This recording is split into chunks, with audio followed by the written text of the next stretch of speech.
দেশ জুড়ে বইছে নির্বাচনে জোর হাওয়া। 12ই ফেব্রুয়ারি হবে ত্রয়োদশ জাতীয় সংসদ নির্বাচনে ভোট গ্রহণ। এ নিয়ে কি ভাবছেন সাধারণ মানুষ থেকে শুরু করে আগামী জনপ্রতিনিধিরা, সে কথা জানাতে ডিবিসি নিউজের ইলেকশন এক্সপ্রেস ছুটে যাচ্ছে সব সংসদীয় আসনে। এখন রয়েছে সংসদীয় আসন 191, ঢাকা 18-তে। সিএসআরএম ডিবিসি ইলেকশন এক্সপ্রেসে আমার সঙ্গে আমি এখন আছি ঢাকা 18 আসন। আমার সঙ্গে এই মুহূর্তে যুক্ত আছেন ঢাকা 18 আসনে ইসলামী আন্দোলন বাংলাদেশের পক্ষে থেকে যিনি মনোনীত প্রার্থী, তার সঙ্গে কথা বলবো এই ঢাকা 18 আসন নিয়ে তার ভাবনা, তার তিনি কি ধরনের পরিকল্পনা করেছেন।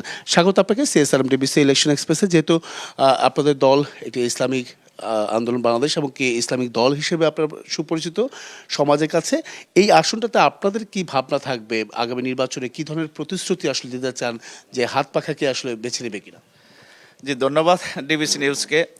আজকে আমাদের এই 18 আসনের হাত পাকার আমি একজন প্রার্থী আনোয়ার হোসেন।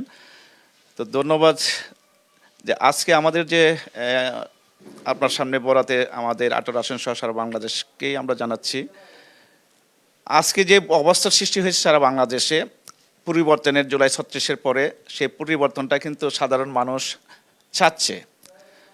জুলাই 36 এমন একটি আমাদের সকলের মনে ধারণ করে বিগত 54 বছর যেভাবে দেশটা বিভিন্ন দলে শাসন করেছে, এর থেকে বের হওয়ার জন্য সাধারণ মানুষ মানে স্বতঃস্ফূর্তভাবে ভিন্ন একটা রাস্তা করছে। সেই রাস্তাটা হলো একটি সুন্দর সুশৃঙ্খল দল যাদের মাধ্যমে দেশ উপকার হবে। সেই হিসেবে ইসলামী আন্দোলন বাংলাদেশ, আলহামদুলিল্লাহ আপনারা জানেন, চরমনাই পীর সাহেব হুজুরের নেতৃত্বে এগিয়ে যাচ্ছে। একটি সুস্থ ধারার রাজনীতি, শরিয়াভিত্তিক রাজনৈতিক সংগঠন। সেই সংগঠনের প্রতি মানুষের যথেষ্ট আস্থা আসছে এবং আমি যখন ক্যাম্পেইন করি, আলহামদুলিল্লাহ স্বতঃস্ফূর্তভাবে বাংলাদেশের মানুষ, বিশেষ করে আমাদের 18 আসনের আমাকে যথেষ্ট হাত পাকার পক্ষে ভোট দেওয়ার জন্য যথেষ্ট তারা উদ্গ্রীব এবং আমাকে সমর্থন জানিয়েছে। তো আমার যে প্রায়োরিটি হবে ইসলামী আন্দোলন বাংলাদেশের 18 আসনে হাত পাকার প্রার্থী যদি আমরা ক্ষমতায় যেতে পারি, সংসদে যেতে পারি, প্রথমে দুর্নীতিমুক্ত হবে ইনশাআল্লাহ।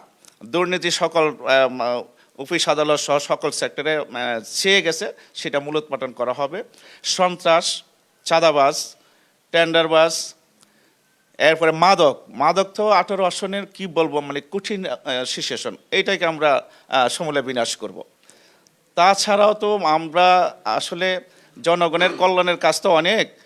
আমি যখন ঘুরি বিভিন্ন মহল্লায়, এলাকায়, গুলিতে, তা আমাদের যে টার্গেট, সমাজের প্রতিটি স্তরের সুশীল সমাজ থেকে নিয়ে সেন্টার ভিত্তিক যে আমরা কমিটি গঠন করেছি ভোটের জন্য, সেই সেন্টার ভিত্তিক আমরা কমিটি গঠন করে সমাজের সকল সমস্যাগুলি ইনশাল্লাহ আমরা ইন্ডিকেট করে সেই সমাধান করব। পাশাপাশি উন্নয়ন কাজগুলি আমরা সেটাও এই সেন্টার ভিত্তিক যতগুলি উন্নয়ন কাজ করার প্রয়োজন সমাজের বিশিষ্ট লোকদের সমন্বয়ে, তাদের মাধ্যমে ইন্ডিকেট করে সমস্যাগুলি সমাধান করব। পাশাপাশি উন্নয়ন কাজগুলি আমরা এইভাবে উন্নয়ন করব। প্রচারণা করছেন, কোনো ধরনের বাধা বিপত্তি আসছে কিনা, বা প্রচারণা করতে গিয়ে কোনো ধরনের সমস্যা পড়তে হয়েছে কিনা, বা আচরণবিধি লঙ্ঘন হচ্ছে এমন কোনো অভিযোগ আছে? না, ধন্যবাদ। হ্যাঁ, প্রচারণা করতে গিয়ে আমরা এখন পর্যন্ত 18 আসনে আমরা একটা সৌহার্দ্যপূর্ণ পরিবেশে আমরা আমাদের ক্যাম্পেইন করে যাচ্ছি। আমাদের তরফ থেকে বা আমাদেরকেও আরও তো আমাদের অন্যান্য বাইরে আছেন, আলহামদুলিল্লাহ আমাদের যে সুন্দর একটা বোঝাপড়া আছে। জাহাঙ্গীর সাহেব আছে, আরিফ সাহেব আছে।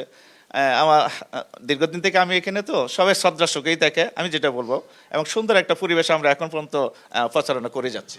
ভোটের মাঠে আসলে ভোটটা কতটা ভাগাভাগি হতে পারে? জামাতে ইসলামের তো এখানে প্রার্থী নেই, কিন্তু জোটে প্রার্থী আছেন, যিনি আছেন সে আসলে এই ইসলামিক যে চিন্তা ধারণা যাদের মধ্যে আছে, যে ভোটগুলো আছে, সে ভোটগুলো কি আসলে ভাগাভাগি হয়ে যাবে? হ্যাঁ, আসলে এটা তো একটা ফ্যাক্টরি। আপনারা জানেন যে 11 দলীয় একটা জোট বা সমঝোতা হয়েছিল এবং সেটা আমাদের পীর সাহেব হুজুরের মাধ্যমে, আপনারা জানেন এটা সূতিকার ছিল আমাদের পীর সাহেব হুজুরি। তো যে কোনো কারণেই হোক, এটা আপনারা জানেন, দেশবাসী জানেন, আমরা জোট থেকে বের হয়েছি। এর কারণ হলো আমরা মুসলমান, ইসলামী আন্দোলন নিজস্ব একটা সক্রিয়তা আছে। ইসলামী আন্দোলন ইসলাম দেশ মানবতার কল্যাণে কাজ করে। তো বিশেষ করে ইসলাম শরিয়া, এর বাহিরে ইসলামী আন্দোলন যাওয়ার কোনো সুযোগ নেই, যার কারণে আমরা সমঝোতা থেকে বের হয়ে গেছি। তো এই যে ইসলাম বাংলাদেশের অধ্যুষিত আসলে 92% মুসলমানের দেশ, সবাই চায় আসলে ইসলামের প্রতি তারা একটু দুর্বল। ভোটটা কি ভাগ হবে কিনা? হ্যাঁ, ইসলামের প্রতি দুর্বল। তো সেই যে বলতেছি যে এই যে ভোটের যে ভাগটা, এখানে জামায়াতের সাথে এনসিপি হয়েছে, কিছু তো ইনশাল্লাহ যাবে, কিন্তু আলহামদুলিল্লাহ হকের পক্ষে যারা আছে ম্যাক্সিমামে হাত পাকাবে এবং ইসলামী আন্দোলন পাবে। এটা আমরা যখন আমি ক্যাম্পেইন করি সেটা আমাদেরকে উইলিংলি এসে আমাকে বলে ধন্যবাদ আপনারা যে আলহামদুলিল্লাহ একটা নিজস্ব একটা শখেতে চলে আসছেন। নারী ভোটাররা কি বলছেন? নারী ভোটার তো আরও অগ্রিম। নারী ভোটাররা চায় যে একদম দিনদার মুত্তাকিন লোকেরা যেন মানে নির্বাচনে আসুক, কারণ তারার তো একটা নিরাপত্তা। বিভিন্নভাবে বিভিন্ন সময় তারা নাজেহাল হয়েছে, রাস্তাঘাটে তারা বিভিন্ন সমস্যার সম্মুখীন হয়েছে, শারীরিক বলেন, এটা কি বলবো, আমাদের মা বোনরা রাস্তায় ওইভাবে তারা বের হইতে কষ্ট। কিন্তু আলহামদুলিল্লাহ ইসলাম যদি ক্ষমতায় যায়, জানেন ইসলাম শান্তির ধর্ম, সেই ধর্ম যুগে যুগে খোলাফায়ে রাশিদিনের জমানায় আপনারা জানেন এত সুন্দর ছিল, মানে বিশেষ করে আমার মা বোনরা তাদের নিরাপত্তা তো সবার আগে ইসলাম দিয়েছে।